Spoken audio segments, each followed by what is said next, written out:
धनश्री गायकवाड़ ने लिखा है, ऊर्जा के तल पे जुड़ना यानी क्या, कैसे जुड़ सकते हैं बताने की कृपा करें।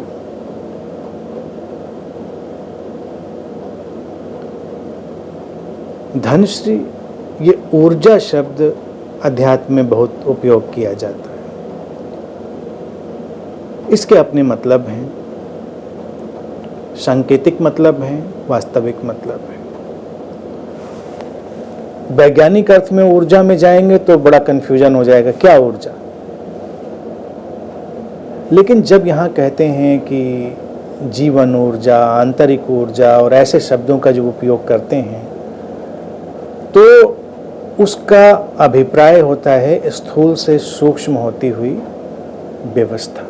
अभी जैसे हमने उदाहरण दिया कि हम जब किसी की शांति से जुड़ते हैं या अपनी शांति से जुड़ते हैं तो हम अपने ऊर्जा के तल से जुड़े, ये कहा जा सकता है। शांति की अपनी शक्ति है। हम अपने भीतर के प्रेम से जुड़े या हम प्रेम के विस्तार में किसी से जुड़े तो हम ऊर्जा के तल से जुड़े।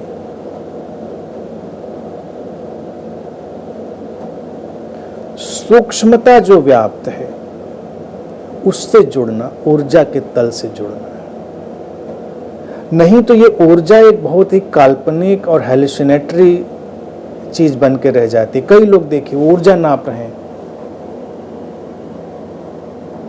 और तमाम ऐसे यंत्र बना लिए हैं लोगों ने ऊर्जा नापने के। क्या ऊर्जा है भाई? वातावरण में या तो कोई इलेक्ट्रिक एनर्जी हो सकती है, मैग्नेटिक फोर्स हो सकती है, कुछ वाइब्रेशंस हो सकती हैं, जो रेडियो वेव्स हैं, वो तो ये सब हो सकता है। बाकी कौन सी ऊर्जा नापेंगे आप? संभव नहीं। लेकिन दिमागी फितूर, ऊर्जा शब्द से बहुत दिमागी फितूर पैदा हो जाता है। कहीं लोग गए, इस आदमी की ऊर्जा मुझे ठीक नहीं लग रही थी, इसकी ऊर्जा बड़ी अच्छी थी, इस जगह की ऊर्जा बड़ी अच्छी थी, इस जगह की ऊर्जा बड़ी खराब थी। ऊर्जा शब्द ने बिल्कुल लोगों के मन को करप्ट कर दिया है। अच्छा भी लगता है, साधकों को सुन के अच्छा लगता है। ध्यान की ऊर्जा जागेगी तुम्हारे भीतर, जीवन की ऊर्जा जागेगी, काम की ऊर्जा जागेगी। क्या जागेगी? प्रेम में क्या ऊर्जा होती है? ध्यान में क्या ऊर्जा होती है? काम में क्या ऊर्जा होती है? ये ऊर्जा शब्द को या तो समझ के हम उपयोग करें या उसको ड्रॉप कर दें। ऊर्जा का तल अर्थात अनमैनिफेस्टेड प्लेन, हमारी अव्यक्त संभावनाओं का तल, वही है और कुछ नहीं है। तो जब किसी से हम कहते हैं कि ऊर्जा के तल से जुड़ो, तो ऊर्जा नहीं मतलब लोग करवटें लेने लगेंगे, अंगड़ाइयाँ लेने लगेंगे, ऊर्जा जाग रही है, ऊर्जा आ रही है। ये तो फिर एक अजीब सी एक चीज़ में लोग बन जाते हैं। प्रचंड ऊर्जा उनके अंदर पैदा हो गई, ताकत आ सकती तुम्हारे अंदर बड़ी ताकत थी, तुमने ताकत से अपना काम किया। कैसे नापेंगे ऊर्जा? अभी तो किसी पहलवान WWF को ले आइए और किसी महात्मा को ले आइए, कहेंगे इनके पास बहुत ऊर्जा है, तो वो पहलवान तो उठा के धप से दे मारेगा महात्मा को, ताकत है उसके पास। तो क्या कहेंगे? उसके पास बड़ी ऊर्जा है।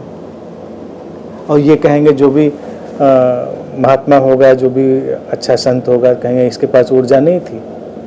ताकत, हम जो फिजिकल मेंटल पावर होती है, फोर्स होती है, स्ट्रेंथ होती है, शक्ति, वो शब्द ज़्यादा उपयुक्त हो जाता है, शक्ति, उसको हम ऊर्जा में ट्रांसलेट करते हैं। तो एक तो ध्यान की कोई ऊर्जा नहीं होती, जीवन की कोई ऊर्जा नहीं होती, काम की कोई ऊर्जा नहीं होती, हमारे भीतर ऊर्जा का कोई तल नहीं होता।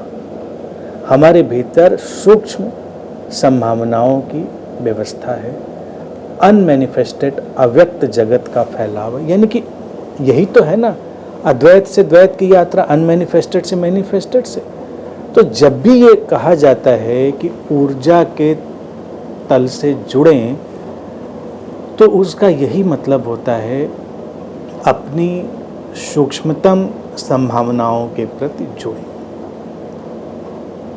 प्रेम से जुड़ें, शांति से जुड़ें, करुणा से जुड़ें, अपने भीतर के साक्षी से जुड़ें, अपने भीतर की तटस्थता से जुड़ें, स्थिरता से जुड़ें। यही सब ऊर्जा के तल से जुड़ना होगा, क्योंकि स्थिरता से गति निकलेगी, प्रेम से सृजन निकलेगा, ये सब निकलेगा, शांति से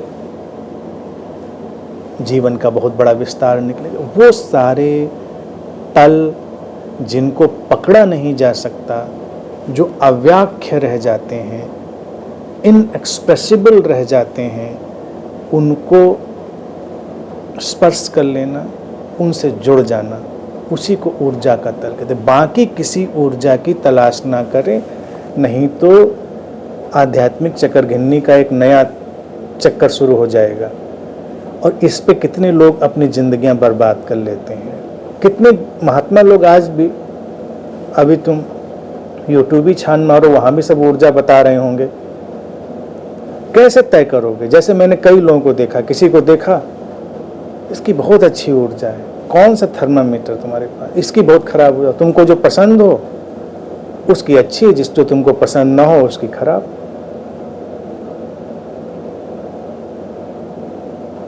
तुमको कैसे पता कि क्या सही है और क्या गलत है? इतना आसान है जान लेना इस बात को। तुमने एक सूखी शाख देखी, मान लो उदाहरण के लिए, उसकी ऊर्जा का क्या कहोगे? नहीं, इसकी ऊर्जा तो गई, खत्म। लेकिन उसी सूखी शाख के पीछे, जो मैं बार बार कहता हूं, एक कोपल करवट ले रही है, जीवन करवट ले रहा है। अभी तुमको दिखी नहीं, लेकिन जब वो कोपल दिखेगी तुम कहोगे अरे जीवन ऊर्जा के कमाल की इसकी है।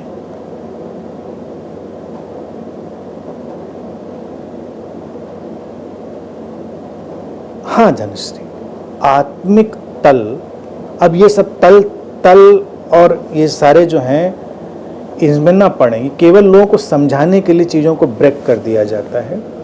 ये आंतरिक गुण है। तो मूल बात तो ये है कि हम द्वैत अद्वैत दो शब्दों में ही काम चला लें तो भी चल जाएगा। शरीर, फिर मन और फिर चेतना, ये सब हम तल बनाते चले जाते हैं समझाने के लिए केवल। ये आत्मिक भी जब हम कहते हैं तो आत्मिक का भी मतलब होता है आंतरिक, आंतरिक,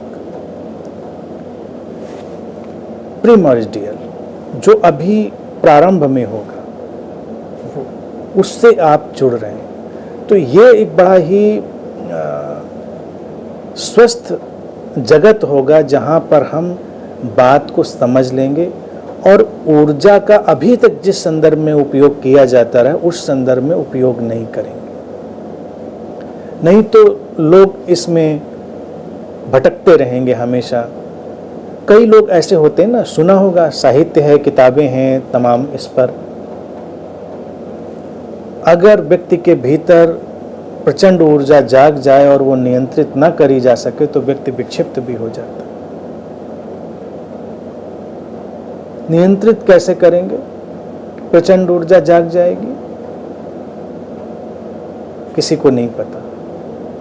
ये अदृश्य का व्यापार चलने लगता है। फिर व्यक्ति के भीतर समझ का आविर्भाव होता है। ऊर्जा शब्द हम इसीलिए उपयोग करते रहे क्योंकि वो थोड़ा एक्टिव, सक्रिय हमको लगता है, उसमें सक्रियता लगती है। तो इसीलिए शब्दों में अटकना नहीं है। शब्दों के मायने बदलते रहते हैं, वक्त वक्त पर हम उसमें अर्थ डालते रहते हैं। लेकिन जो शब्द और उसमें आया हुआ अर्थ हमको उलझाने लगे, भटकाने लगे, फिर हमको उससे हटना चाहिए और उसमें हमें फिर नया अर्थ डालना चाहिए। तो इतनी बात स्पष्ट है, इसको समझें।